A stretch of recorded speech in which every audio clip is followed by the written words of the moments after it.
Cold ocean air swept through the morning fog as a silver car stopped at the entrance of Naval Support Base Sentinel Harbor. Bright lights caught the pale blue of the woman's eyes as she got out, steadying the strap of her heavy bag with one hand. She had on jeans, an old navy sweatshirt, and worn boots. Nothing official, nothing eye-catching. The guard barely gave her a second look. He checked her ID card, read the name quickly, and motioned her through without thinking twice. Two Marines stood nearby against the concrete wall, drinking coffee and sharing jokes. "Just another transfer from the paperwork department," one said with a grin. "Let's hope she files things quicker than the last person we got." Their laughter followed her as she walked onto the base, wind pulling at her hair. She stayed quiet, didn't turn around, just kept moving forward, taking in every small detail like someone recording information about a place she already knew inside and out. Nobody realized the truth. The new arrival wasn't a desk worker. She was Rear Admiral Leah Monroe, Sentinel Harbor's new commanding officer. Before we continue, please subscribe to Military and Veteran Stories so you won't miss these real accounts of bravery, and let us know in the comments what part of the world you're watching from today. Leah Monroe had been in uniform for over 20 years, but that morning she entered Sentinel Harbor looking like any exhausted traveler. Jeans, faded sweatshirt, carrying just one bag that held less than a fourth of what she'd been awarded throughout her career. Everything else stayed locked in a small container back at her old post in Norfolk. Medals, honors, plaques with her name carved into metal, evidence of experiences she preferred not to recall. Rear Admiral Leah Monroe, the youngest admiral in the fleet's history, the officer who had guided a battle group through a dangerous Persian Gulf passage under attack and returned every vessel safely, the strategist whose plans in the Pacific had transformed potential catastrophes into quiet, hidden successes. Entire rooms of high-ranking officers recognized her name. Sailors on far-off ships shared stories about her like she was a force of nature that had passed through and left calmer waters behind. None of that showed on the plain plastic badge hanging from her sweatshirt now. It simply said administrative transfer. She had picked those exact words herself. The car that dropped her off vanished down the main street. Leah walked by herself along the sidewalk next to the chain-link fence. Ocean wind carried the distant sound of metal clanging from the shipyard. She passed a cluster of young sailors gathered around a smoking area. One looked up briefly, saw no uniform, and looked straight past her. "Perfect," she thought. "That's exactly what I need." The headquarters building stood ahead, square and gray with glass doors that weren't quite shiny. Inside, the lobby hummed with telephones, copy machines, and the dull headache of overhead lights. A television in the corner played an outdated training video. Nobody watched it. She walked up to the front desk and slid her papers forward. The young officer behind the computer didn't seem older than 20. His name badge said Harris. Dark shadows circled his eyes. A half-finished energy drink sat by his arm, and papers were piled so high they looked like they'd been there for weeks. "Ma'am," he asked, fingers still typing on his keyboard. "Transfer from Norfolk," Leah said gently. "Administrative support, here as ordered." "Right," he mumbled. "Right, right, right. Give me a second." He skimmed the papers, eyes moving over her name without stopping. The Admiral notation, the special codes, the path through higher command had all been cleaned up before she departed. A few trusted contacts in Washington had helped with that. What remained appeared like a standard job change for a middle-rank officer nobody recognized. Harris clicked through several screens, then picked up the phone. "Yeah, Rain's office. Your new transfer is here in the lobby." "Yeah. Admin, badge is ready. Want me to send her up now?" "Sounds good." He hung up, handed her a base pass, and pointed down the hallway. "Third floor, office of Lieutenant Colonel David Rains. Last door down the hall on your right side. He'll show you everything." "Thank you," Leah said. He gave a quick nod and was already taking another call as she walked away. The elevator rattled as it climbed. Leah watched her face in the dull metal door. No badges of rank, no symbols on her shoulders, just the calm expression of a woman in her late 30s who had spent too many nights in control rooms lit by red emergency lights, listening to radios fall silent and wondering which voices wouldn't return. More than once she'd thought those moments were the only real burden she carried. The stars that came afterward had just made it harder to let go. The elevator opened on the third floor. A long hallway stretched out, lined with doors and bulletin boards covered in old flyers. One poster announced a family fitness event that had been delayed 3 times. Another advertised a mental health program that nobody had taken down after the dates expired. She knocked softly on the last door. "Come in," a voice called, flat, and occupied. Lieutenant Colonel David Rains sat behind a desk buried under paperwork. Stacks of folders leaned against his arms. A half-empty coffee mug sat cooling near his right hand. The skin beneath his eyes showed the same exhaustion as Harris downstairs, but his back was straight, his uniform clean, his ribbons perfectly aligned. He didn't look up right away. He finished signing the paper in front of him, stamped it, then finally looked at her. "You the transfer?" he asked. "Yes, sir," Leah answered. "Administrative support, reporting as instructed." He glanced at the short version of her orders briefly, then reached for another folder. "Monroe," he said out loud, speaking more to the paper than to her. "All right, Monroe.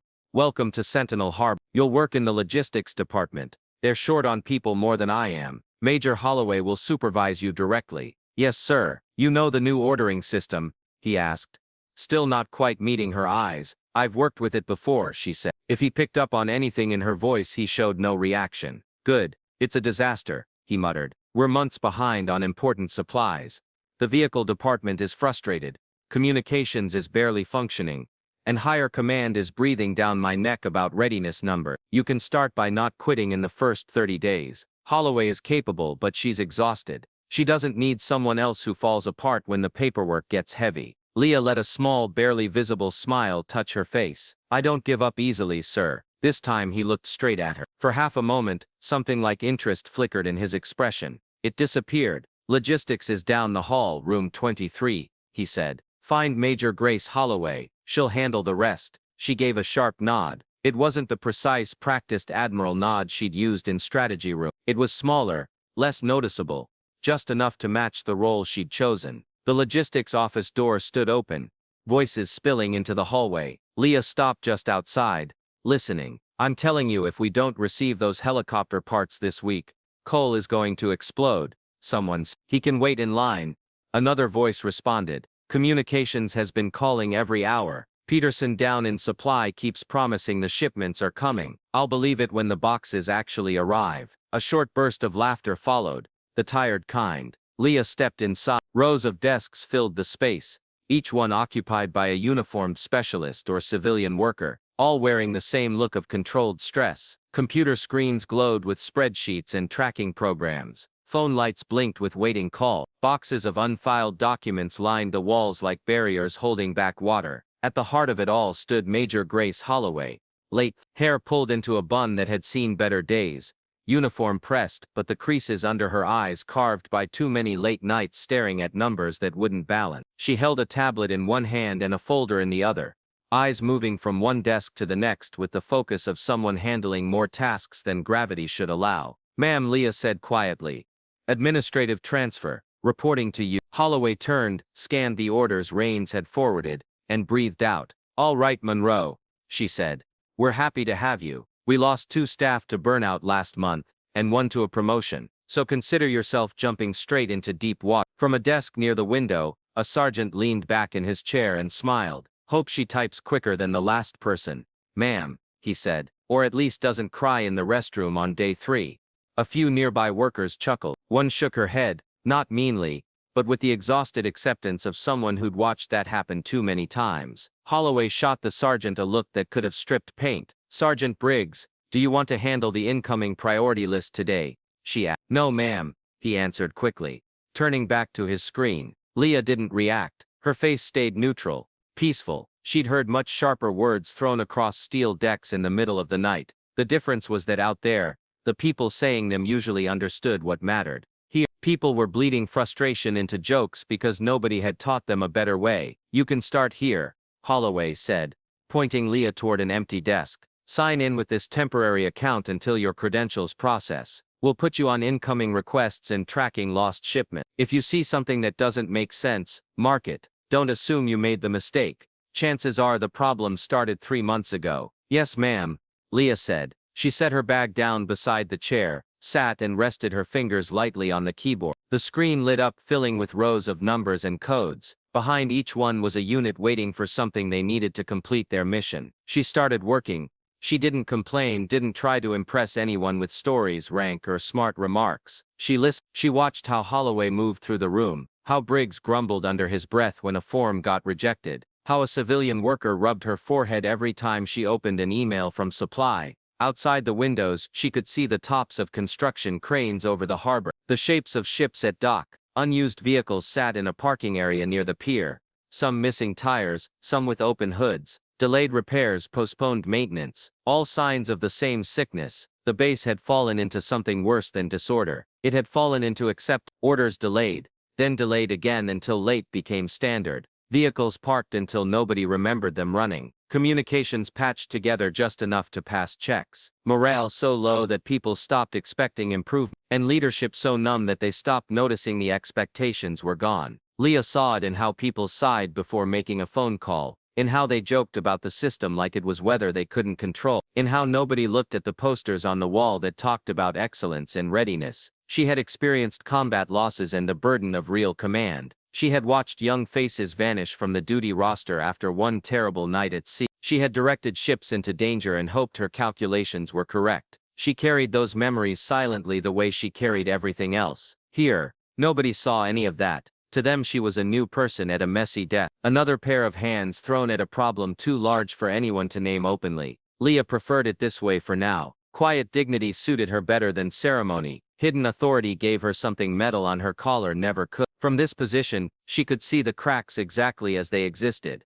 And if she could see them clearly enough, she could decide where to start breaking the old patterns before they broke the people who still care. By the end of Leah's first week, Sentinel Harbor had revealed its problems in a way no war zone ever had. It wasn't dramatic. It wasn't loud. It was the slow grinding of a place that had forgotten how to expect better. It began in a cramped meeting room with bad coffee and worse ventilation. She was there to sit quietly in the back, a stack of logistics reports in a folder on her knees. Holloway had sent her to watch the planning meeting and record notes. The officers around the table shuffled their own folders without much energy. Captain Aaron Mills, operations officer, flipped through the schedule and frowned. "Here we go again with the new admin rules," he muttered. "Every time we get a fresh batch of transfer workers, the whole timeline turns to chaos." The others laughed. "They arrive, change the workflow, then leave us for some cushy headquarters job," another captain said. "Meanwhile, we're here trying to figure out which form to use this week."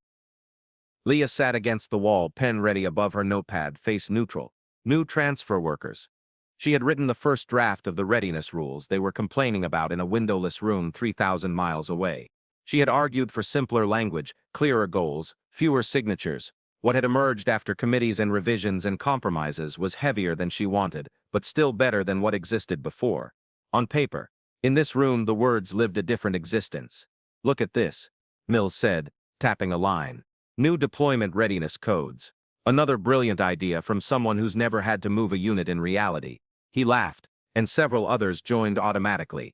It was easier to mock a nameless author than to question why nobody at their level had been included when the system was redesigned. Leah's eyes moved from face to face. Tired, doubtful, not cruel, not lazy, just convinced that nothing they said would change anything above their authority level. She wrote down what they complained about, not to defend herself later, but to see where the reality on the ground didn't match the assumptions she and others had made at the top.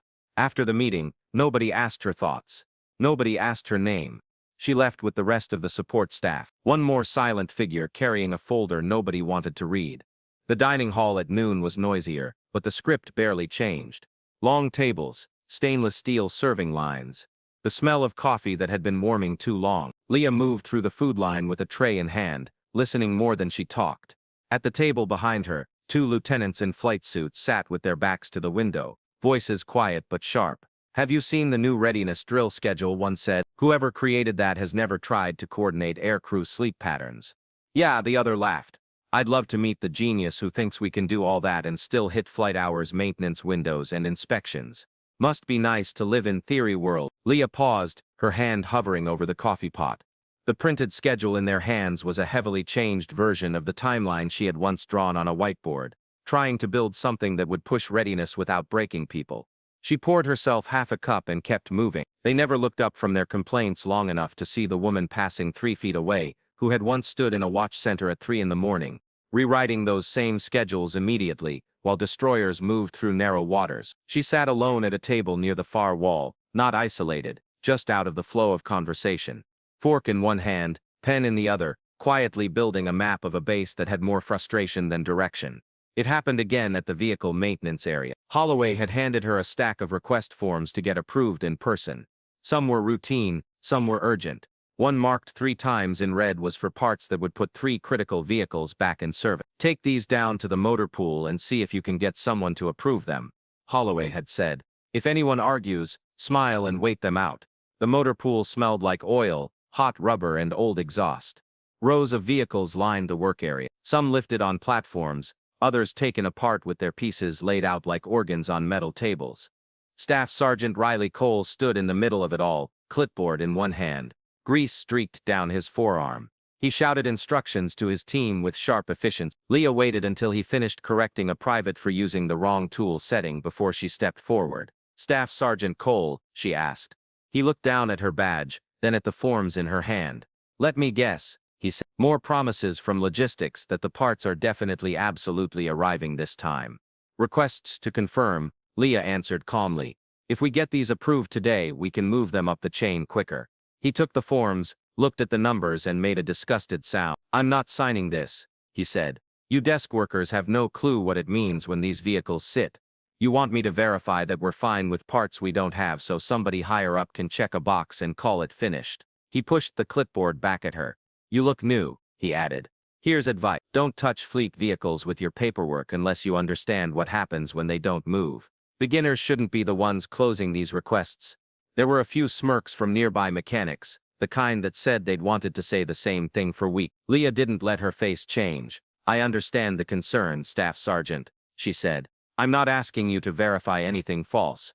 I'm asking what you need on paper so we can stop pretending the parts are somewhere they're not. For a moment his eyes narrowed as if he was trying to decide whether she was another obstacle or something different. We need accurate status on delayed orders, not hopeful guesses, he said finally. We need someone to stop letting supply mark things as shipping for 4 weeks. And we need leadership to understand that a vehicle sitting broken in the lot isn't just a number. It's a mission that won't happen. She nodded slowly. All right, she said. Then let's start there. He grumbled, but took the forms again, this time making careful notes in the margins, refusing to let anything slide for convenience. On her way back through the office later, a clerk dropped a file onto Leah's desk with a little too much emphasis. Here you go, ma'am. The woman said, the word sharp with sarcasm. If you've figured out how to make the new system work, feel free to share with the rest of us regular people. There was laughter from the next desk over. Leah just smiled. I'll let you know when I'm qualified for sainthood, she answered easily. For now I'll settle for getting these 3 units their replacement radios before month's end. She didn't react, didn't fire back with the kind of authority that would have frozen the room. She had done that before in other places with a chest full of visible rank to support it. Here she needed something different. She spent her evenings in front of a computer while the office emptied, quietly fixing a pile of data entries that a junior sailor had been drowning in. The young man, Seaman First Class Turner, had stopped by her desk with a desperate look after one particularly difficult day. Ma'am, I think I made a mistake, he said. Some of the old entries are wrong, and now the new system is flagging everything. I'm trying to catch up, but every time I fix something, 3 more errors appear. I've been staying late for 2 weeks. I don't think Major Holloway knows how far behind I am. Leah moved her chair closer to his screen. Show me, she said. For the next few hours she worked beside him, tracking the error patterns, finding where the training guide didn't match the actual system behavior, creating a simple checklist he could follow without getting confused. By the time the clock crept toward midnight, the worst of the pile was managed. Turner rubbed his eyes, exhausted. You didn't have to stay, he said. Most people tell me to figure it out. Or they just tell the major I'm slow. Leah shook her head. Everyone is quick when the system makes sense, she said, quietly. You weren't the problem. His gratitude was soft, almost embarrassed. Thank you, ma'am, he said. Seriously, keep the checklist, she replied. You're better at this than you think. The system just didn't give you a fair chance. At the communications center, she saw what happened when those hidden errors reached the breaking point. Sergeant First Class Daniel Pike met her at the door. The air inside hummed with machines that looked too old for the work they carry. Cables snaked along the walls like vines, some labeled, some not.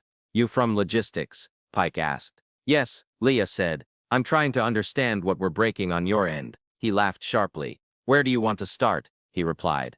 Half of our main relay equipment is past recommended replacement. The backup systems are pieced together from older equipment. We're running at maybe 60% of what we should handle. And every time I submit a request for critical parts, I get told they're on order or stuck somewhere I can't pronounce. He pointed toward a rack of equipment. Lights blinking. See that, he said. If one more component fails, we won't have backup. One lightning strike, one power surge, one bad day, and this base will be blind at the worst moment. Leah walked the line of equipment, taking in model numbers, maintenance tags, the way panels had been taped back into place. What happens if you push this up the chain? She asked. I have been pushing, he answered. For months.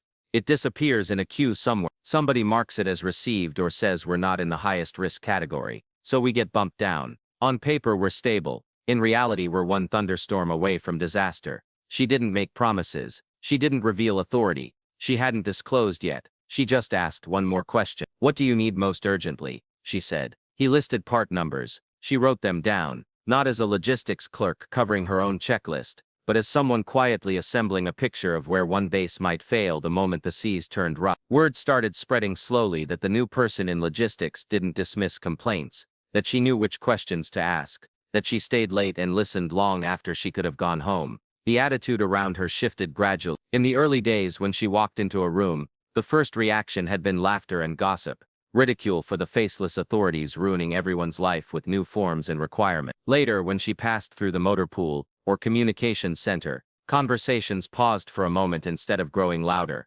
People watched her with a faint, confused curiosity. How did she know that particular procedure from a shipboard system in the Pacific? Why did she seem to understand both the high-level plans and the smallest wrench turning in the work area? Why did she treat a junior sailor's data error with more attention than most officers gave to a full report? Nobody had answers yet. They only knew she didn't fit neatly into the box they had built in their minds for a transfer clerk. If you had been standing there watching a new face get laughed out of the room, watching her stay calm while others used her as a convenient target for their frustration, what would you have done? Would you have joined the jokes, or would you have noticed the way her eyes missed nothing? Like someone quietly taking command of a ship nobody even realized they were on. The hum of the air conditioners was the only sound left in the logistics office long after sunset. Most desks were empty now, the glow of their monitors fading to blue sleep screens. Leah sat in the corner, finishing the last of a data check. Her sleeve caught on the desk edge as she reached for a pen, sliding up her forearm just far enough for the ink beneath to show. A trident,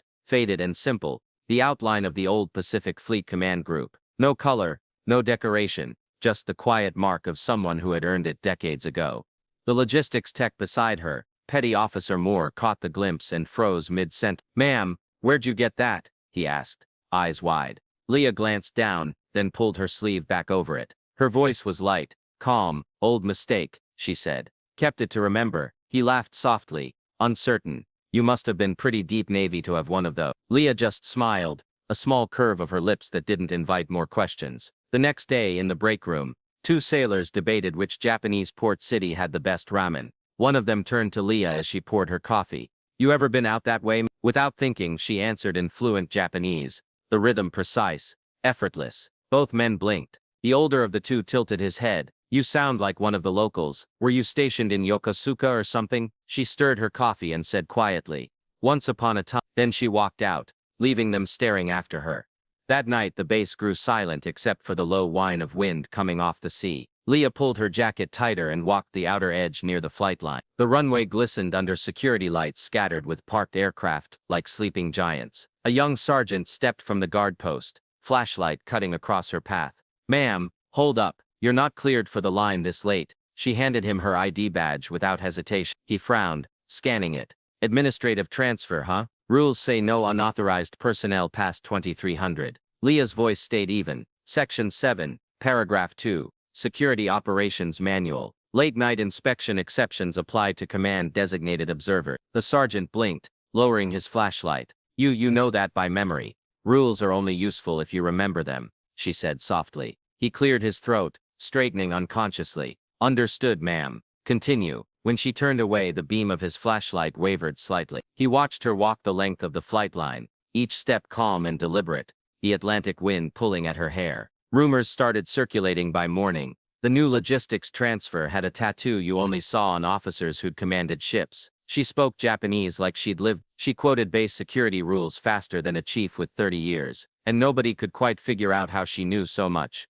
or why she always seemed to be listening like a commander inspecting her own deck. Who was she really? The storm came in low and fast over Sentinel Harbor. the way trouble often does when people are already exhausted. By late afternoon, the sky had turned the color of gunmetal. Wind slapped the flag against its pole with a hard, uneven rhythm. From the logistics office window, Leah watched the first sheets of rain blur the outlines of the ships in port. The weather report had called it a strong coastal system. Nothing unusual, nothing they hadn't seen before. Inside, nothing slowed down. Phones still rang, printers still jammed, requests still crawled through the system like injured animals. Major Holloway stood over Leah's desk, rubbing her temples. "We have a supply aircraft arriving tonight," she said. "High-priority mission equipment, communications replacements, some of the parts Cole has been begging for. If the weather holds, it will land just before midnight. If the weather turns bad," she let the thought trail off. "We lose another week," Leah said quietly. "At best," Holloway answered. "Command already thinks we're a problem base. One more missed delivery, one more failure and we'll have inspectors crawling over us like ants." Leah nodded, absorbing that. She had seen what happened when a base became a punchline in headquarters conversations. Resources dried up, good people transferred out. The ones who stayed learned to stop asking for help. Outside, thunder rolled closer. By early evening, the storm was fully on them. Rain drove horizontally, rattling the office windows. The lights flickered once, then steady. A few people glanced up nervously and went back to work. Leah had stayed late again, combing through a tangle of requests connected to the incoming aircraft. She wanted every document clean, every item properly coded, so there would be no excuse for the cargo to vanish into some other base's inventory by mistake. Down the hall, someone cursed as the network stuttered. A printer spat out half a page and then stopped. The first real sign of trouble came as a sound, a long descending beat from somewhere deeper in the building. At first it blended with the storm and the usual background noise. Then it repeated, longer, louder. Holloway stepped out of her office, phone pressed to her ear. "What do you mean the tower just lost primary communications?" she snapped. "Backup systems are supposed to handle a surge like that." All right, we're coming down." She hung up and looked at the room. "Everybody save your work now," she said. "We have a potential communications problem." "Monroe, with me." Leah was already on her feet. They moved quickly through the corridors, the lights flickering again as the building's backup systems adjusted. Outside, the storm pounded the base so hard that water sprayed under doorframe. The air inside the communications center was hotter than usual, thick with electronics and stress. Screens that usually glowed with stable green indicators were now crowded with yellow and red. Lines of data that should have flowed smoothly across the displays were frozen or jittery. Sergeant First Class Daniel Pike stood near the main console, headset around his neck, shouting into a landline. "I don't care what the software says," he snapped. "I'm telling you the relay is not holding. We have an aircraft arriving and the tower can't maintain clear channel. If we lose this connection in this weather, we're blind." He slammed the handset down, jaw tight. On another screen, Leah saw the problem spelled out in simple, brutal terms. The storm had triggered a power fluctuation that the aging equipment hadn't handled well. The primary communications array dropped to half function. The backup system, already pieced together and patched, was struggling to take the load. Data from the incoming aircraft signal blinked in and out like a heartbeat stumbling in the dark. "Status," Holloway asked. Pike scrubbed a hand over his face. "Primary antenna took a hit," he said. "Not a direct strike, but the surge burned one of the key parts. We're trying to push traffic through the backup chain, but it's choking. The tower is getting occasional contact with the supply aircraft. They can hear us sometimes, sometimes not. If they can't maintain positive communications, they'll divert or wave off. In this weather, that's not a quick fix." A young airman at the console turned in his chair, eyes wide. "Ma'am, the system is also misreporting ground vehicles," he said. "The storm messed with the tracking updates. It's showing positions that don't make sense. If we have to get emergency vehicles to the runway, we'll be guessing where they are." The room buzzed with overlapping voices, suggestions, complaints, half-formed plans. No one person was clearly in charge. The officer on duty looked overwhelmed, flipping through a manual that had never anticipated this exact combination of failures. Leah took it in, the failing screens, the frozen faces, the storm outside smashing against windows like a living thing. She had seen chaos before, when missiles flew and ships turned hard to avoid being in the wrong place, at the wrong second. This was quieter, but no less dangerous. Lives could still be lost here, not to enemy fire, but to confusion. The tower radio crackled through the speakers, voice distorted. "Sentinel Harbor Tower, this is cargo flight. Repeat, reading you broken. Turbulence severe, fuel margins tightening." For a moment, nobody answered. The officer on duty hesitated, eyes flicking from one failing screen to another. as if he could will them back. Leah stepped forward. Her voice came out steady, calm, carrying just enough steel to cut through the noise. "Reroute tower traffic to frequency 325, she said. "Pike, check the backup antenna chain physically, not just on the screen. I want eyes on every connection from the relay to the tower input. Cole needs a generator line feeding this room now. We can't afford another voltage drop." Heads turned toward her. Some part of Pike's brain must have recognized the tone even if his mind hadn't caught up, because he moved without arguing. "On it," he said, grabbing his toolkit and heading for the equipment racks. Someone else started to speak. "Ma'am, we can't just change." Leah didn't raise her voice. She didn't need to. "The tower has multi-band capability," she said. "They can shift to 325 as an alternate approach frequency. The aircraft can too. The current channel is compromised by interference. We need a cleaner band that's still within their onboard preset range." The officer on duty blinked. "How do you know that?" he asked. "Because I watched an entire task group nearly lose a supply flight over the Gulf when we hesitated for 30 seconds, arguing about protocol instead of acting," she answered. "Call the tower now." Holloway watched, frozen in place, as if she were seeing someone she had never met before. Leah leaned over the console, fingers moving with the confidence of someone who had done this more times than she could count. She didn't shove the airman aside. She pointed. "Here," she said. "Reroute the tower feed. Confirm the alternate frequency in the system. Then connect me into their audio." The tower operator's voice came through, edged with strained calm. "Cargo flight. This is Sentinel Harbor Tower. Reading you broken. Say again your fuel state." Static. Then a ragged reply. "Tower. This is cargo flight. Fuel below comfort margins. Divert options limited. Request priority guidance." Repeat. "Requesting." Leah motioned for the headset. The officer on duty handed it to her without quite knowing why. "This is Sentinel Harbor," she said into the mic, her tone flattening into the calm authority of command. "Cargo flight. Switch to approach frequency 325. I say again, 325. Confirm when on channel." There was a pause. Then, "Copy, Sentinel Harbor." Switching. The storm howled against the building. Somewhere in the distance, thunder cracked directly overhead, making the lights flicker again. Pike's voice came over the internal line. "Backup antenna is dirty but stable," he said. "I bypassed the worst segment. You should see a cleaner signal on the new channel." The tower audio cleared noticeably. The aircraft's pilot sounded closer, steadier, as if someone had pulled him out of a tunnel. "Sentinel Harbor. This is cargo flight. On 325. Reading you 5 by 5 now. Cargo flight. Sentinel Harbor." "Roger," Leah replied. "We have you. Maintain current heading. Tower is vectoring you through the least severe part of the storm cell. Expect some turbulence, but you are within safe parameters. Priority landing is confirmed. Your ground support will be standing by." The tower operator jumped in, newly confident now that the path had been laid down. "Cargo flight. This is tower," he said. "Continue approach heading 0.